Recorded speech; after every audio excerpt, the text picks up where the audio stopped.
Le 8 mars, c'est tous les jours à la région car notre attachement à l'égalité femmes-hommes est une obsession de chaque instant. Mais à cette occasion, nous avons voulu organiser, au siège du Conseil régional, non loin de l'hémicycle Simone Veil, les assises de l'entrepreneuriat des femmes avec l'ensemble de nos partenaires. Alors je ne vais pas m'appesantir sur les chiffres peu réjouissants de l'entrepreneuriat féminin, vous les connaissez. Il y a aujourd'hui encore trop peu de femmes qui se lancent dans l'entrepreneuriat, alors que nous savons qu'au-delà même de l'aspect d'égalité, une société qui favorise la mixité est une société plus juste, plus créative, plus compétitive et plus résiliente. Alors, que fait-on ensemble pour bouger les choses? Notre plan d'action régional, il s'articule en 3 axes.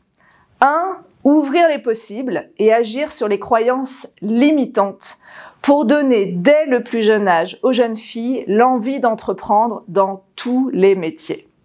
Avec Valérie Pécresse et Charlotte Bald, nous agissons ces dernières années à ce niveau grâce au financement d'associations comme 100 000 entrepreneurs, Elle bouge, ou aussi des dispositifs comme Olympe qui a permis de toucher près de 5000 lycéennes dans plus de 130 lycées rien qu'en 2022 en Île-de-France. Alors c'est bien, mais on veut aller plus loin. Avec un programme vidéo dédié pour mettre en avant des femmes entrepreneurs qui ont réussi, mais dans la diversité de leur parcours et de leur secteur d'activité, de la deep tech au spatial en passant par le commerce et l'artisanat. Nous nous engageons aussi aujourd'hui à renforcer notre participation à des événements en faveur de l'entrepreneuriat féminin afin de faire rayonner l'entrepreneuriat des femmes et montrer le champ des possibles. Le deuxième axe, c'est comment mieux informer et mieux accompagner les femmes entrepreneurs en améliorant la lisibilité de l'offre et l'articulation entre les acteurs.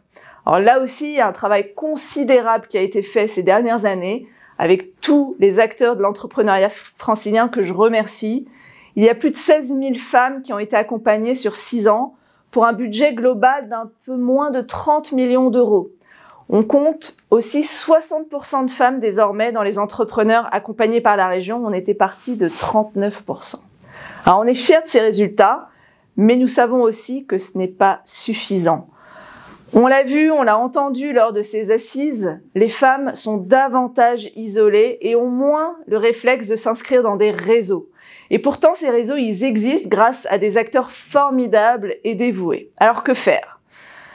La région s'engage à mieux informer les entrepreneurs en améliorant la lisibilité de l'offre. Nous allons labelliser un certain nombre de structures qui proposent des programmes innovants et adaptés aux besoins des femmes. Nous souhaitons également mieux fédérer les acteurs afin qu'ils se connaissent mieux et permettre ainsi une meilleure articulation des outils. Et aussi, comme dans tout ce que nous faisons, nous souhaitons, nous, région, être exemplaires. Nous serons donc attentifs à ce que le PERCO, qui, vous le savez peut-être, est le premier incubateur régional que nous avons ouvert il y a quelques jours au siège de la région, donc à ce que le PERCO accueille des projets portés par des équipes mixtes. Il y a un accompagnement dédié qui sera proposé aux entrepreneuses, avec notamment la création d'un club des entrepreneuses du PERCO. Et la région puisera également dans le vivier des entreprises qui ont bénéficié d'aides régionales pour mobiliser des mentors à destination des femmes créatrices d'entreprises. Le dernier axe, c'est comment faciliter l'accès au financement qui reste un des nerfs de la guerre. Même en termes d'aide publique, et je suis toujours assez choquée par cela, les femmes demandent moins souvent d'argent et quand elles en demandent moins. On sait aussi plus classiquement que les entreprises créées par des femmes réussissent à lever moins de capital risque que celles créées par des hommes.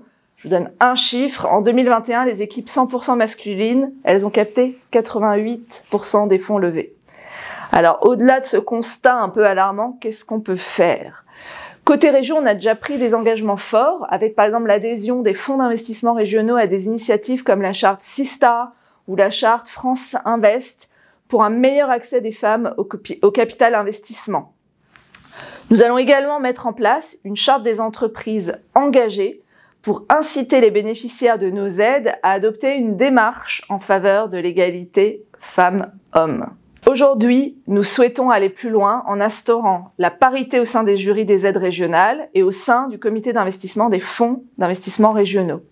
Il faut aussi faire évoluer les représentations qui sont parfois inconscientes, qui viennent biaiser la manière dont hommes comme femmes appréhendent les projets portés par des femmes. Ainsi, les équipes régions, les jurys des aides régionales et tous nos partenaires seront sensibilisés à la question des biais et des stéréotypes de genre. Et nous organiserons aussi des speed meetings pour faciliter l'accès aux acteurs financiers et aussi valoriser l'activité de femmes business angels qui est encore trop méconnue. Enfin, last but not least, nous allons créer une aide aux frais de garde d'enfants pour les femmes qui s'engagent dans un projet entrepreneurial, car on sait que cela peut être encore un frein trop important pour se lancer.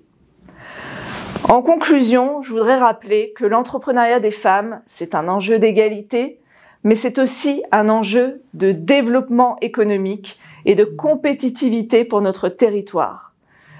La région Île-de-France, elle a un rôle majeur à jouer pour faciliter l'accès des femmes à l'entrepreneuriat.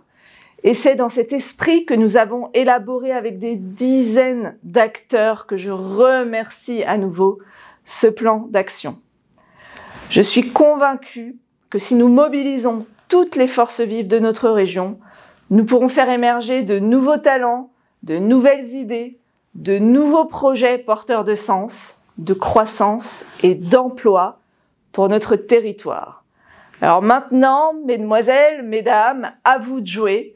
Nous comptons sur votre capacité à faire évoluer les modèles établis et la région sera toujours à vos côtés dans cette ambition.